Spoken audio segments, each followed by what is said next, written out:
মটরশুটির পরোটা করব। তার জন্য মটরশুটি একটু পেস্ট করে নেব, আদা কুচনো, কাঁচা লঙ্কা,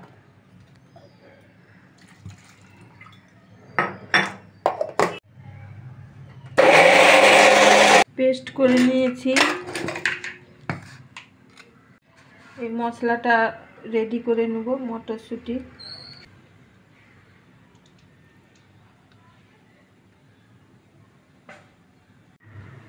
তেল গরম হয়ে গেছে, এবার এটা দিয়ে দেব।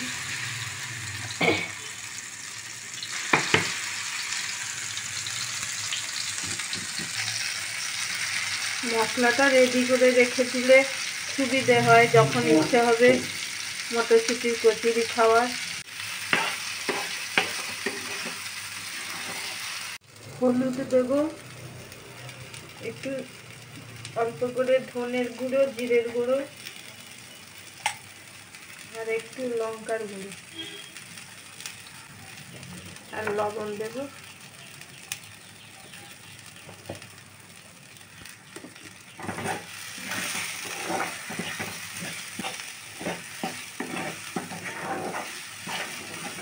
মশলা করে নিয়েছি, টিফিন বক্সে রেখে দিলাম। এগুলো আটা আর ময়দা মিশিয়ে ময়াম দিয়ে মেখে নিয়েছি। দিয়ে এইভাবে লেচি কেটে মটরশুটির পুর দিয়ে পরোটা করব।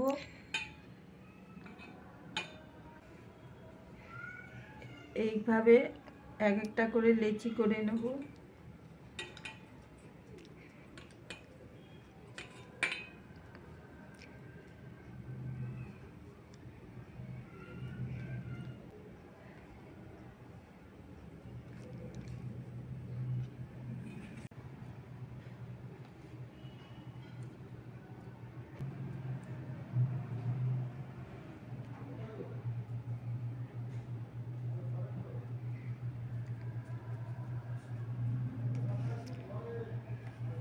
সবগুলো লেচি কেটে নিয়েছি পুর ভরে দিয়ে। এরপরে এবার পরোটা করে নেব। কচুরি হলে এখন বেশি তেলে ছাঁকতে হবে, পরোটা হলে অল্প তেলে হবে, ওই জন্য পরোটা করব। সকালবেলা খিচুড়ি খাওয়া হয়েছে সরস্বতী পুজোয়।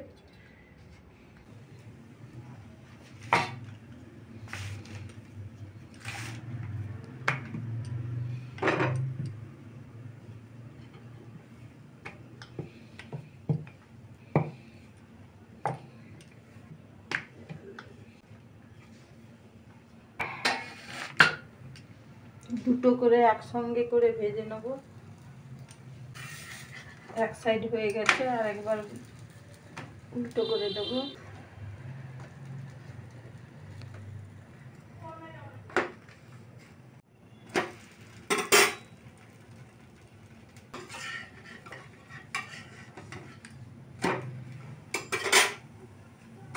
এবার সাদা তেলে ভাজছি, সাদা তেল দিয়ে, অল্প তেল দিয়ে ভেজে নেব। দেখুন কেমন ফুলে যাচ্ছে।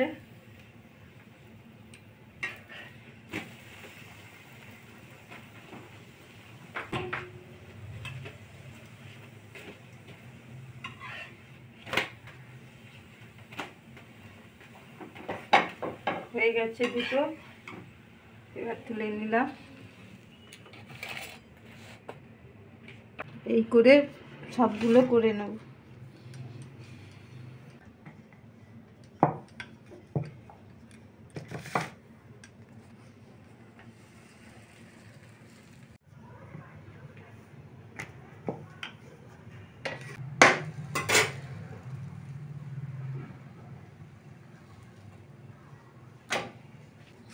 দেখুন কত সুন্দর নরম হয়েছে। ময়দা আটা মিশিয়ে করলে নরমও হয়, খেতেও ভালো লাগে। এই দেখুন একদম।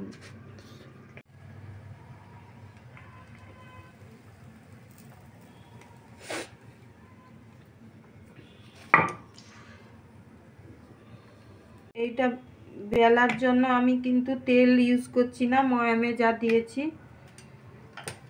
সুন্দর উঠে যাচ্ছে।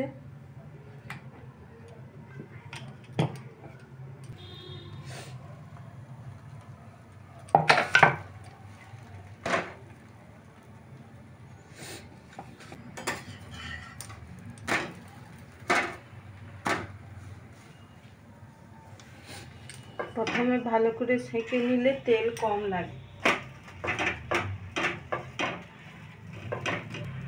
এবার তেল দেবো।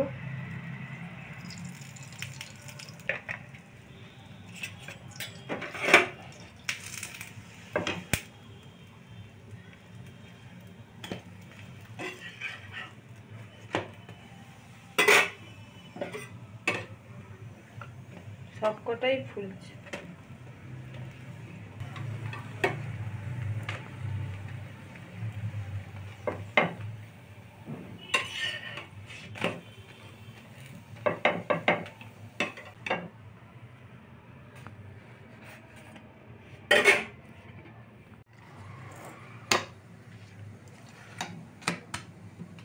দেখুন সবকটা ভাজা হয়ে গেছে,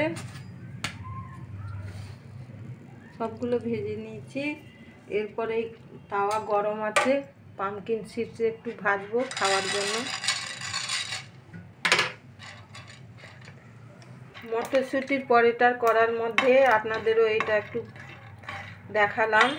এইভাবে পামকিন সিডস গরম তাওয়ায় ভেজে নেবেন, ভেজে খাবেন একটু লবণ ছড়িয়ে, খুব সুন্দর লাগে। আর এর উপকারিতা তো অনেক আছে জানেন। এইরকম 1 চিমটে লবণ ওর উপর ছড়িয়ে দেবেন, দিয়ে খেয়ে দেখবেন কেমন লাগে। একটু মচমচেও হয়ে গেছে, খুব টেস্টি লাগে এটা এইভাবে খেলে। পুর দিয়ে পরোটার জন্য তরকারি করেছি। এই যে ছোট ছোট আলু আর এই ফুলকপি আর মটরশুঁটি দিয়ে তরকারি করেছি।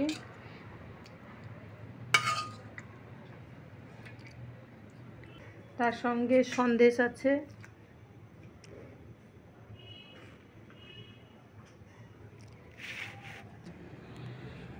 লাইক, শেয়ার, কমেন্ট করবেন, পাশে থাকবেন।